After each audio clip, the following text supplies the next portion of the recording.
Episode 8, Using Triangulated Assessment Indices for Sense Making. So, what do I mean by triangulated assessment? Basically, it's what we already do. You have the teacher assessing, you have some sort of external standardized check assessing and evaluating, and then you have self-knowledge. Now, I lump in with the teacher what Conrad and Opino do when they're discussing peer feedback in their triangle. They're looking primarily at higher ed adult learners in the context of this, and they don't have to deal with either the sorts of standardized testing reporting expectations that we have to deal with in K-12, or just the fact that learning how to read and keeping running records, there's very much value in external evaluations that are not locked into the social context of the class. So that's me on standardized testing. Obviously, peer assessment, giving peer feedback. Because I've gone through National Writing Project, I tried Peter Elbow's praise question polish format. I really have come to prefer the bless, address, press framework for giving and getting feedback, because that's a social skill that it takes. Again, conversational turn taking. But building that assessment in ways that build attention, that focus attention on problem areas, focus attention on effort and learning, build in the commitment to continue to put in the struggle. Again, cycling back, that show the student, that build the student's self-knowledge. All of these are throughout all of the episodes on care, the episode on engagement, and building in addressing cognitive calories, right? Giving some sort of assessment or evaluation, not on all of the everything in the essay, but targeted so that the student can focus their attention on only aspects, practice them in a way that they can do without getting overwhelmed. That notion of not minimal marking, because there are problems with minimal marking, but targeted marking. And so that's the role of the teacher. Developing self-knowledge also should be a part of any course that designs to put the teacher out of his job. My role is for my writing students to write when I'm not around. My digital literacy goal is that my digital literacy students, my ninth graders, can fact check information when I'm not around. They can do things to keep their information private and secure when I'm not around.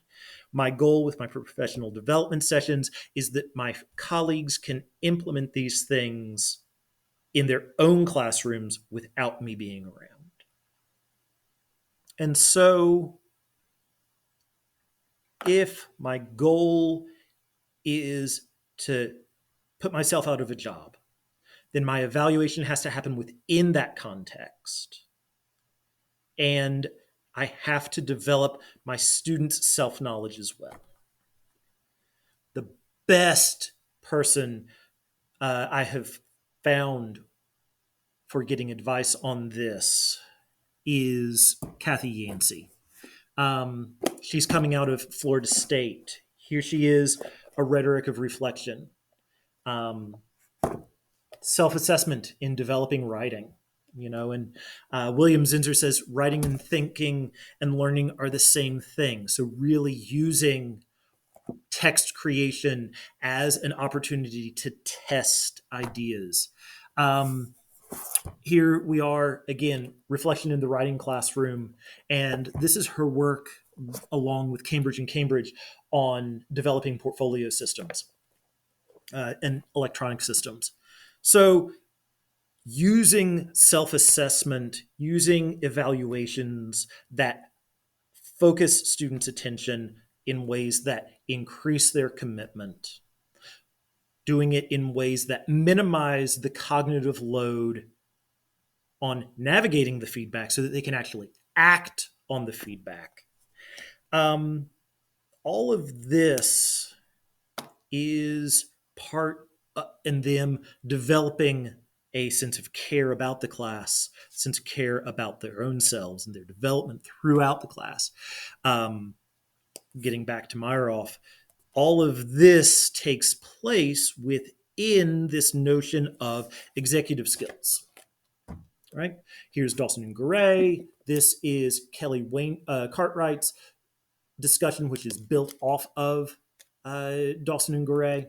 And, executive functions, there's lots of them.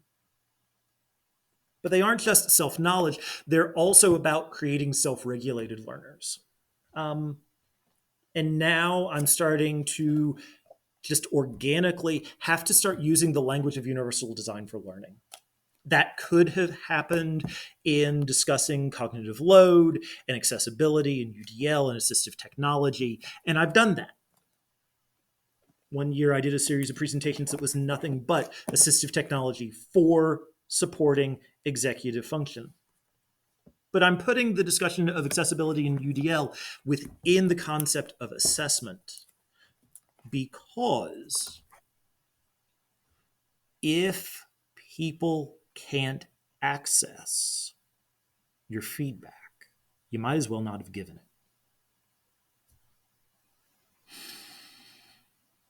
And the point of feedback should be growth, and it should be growth of sense making, right? Particularly with my writing students, particularly with my colleagues, I really, really rely on the work of Donald Schoen in developing a reflective practice model. Doesn't always happen, but that's what I'm going after. Because, again, there's only so much growth you can do with a teacher, only a teacher.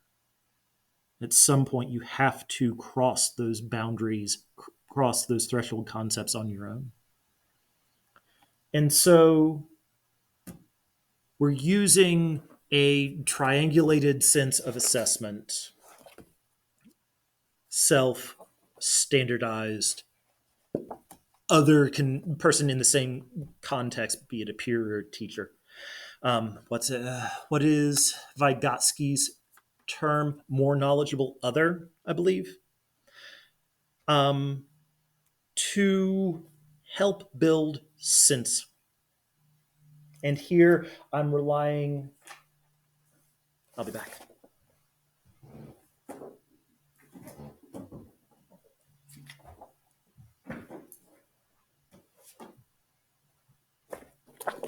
On Carl Weick's work from organizational design and organizational improvement, but also Barbara Rogoff's notions of apprenticeship and thinking, which really tie back into community of practice models and that further adoption.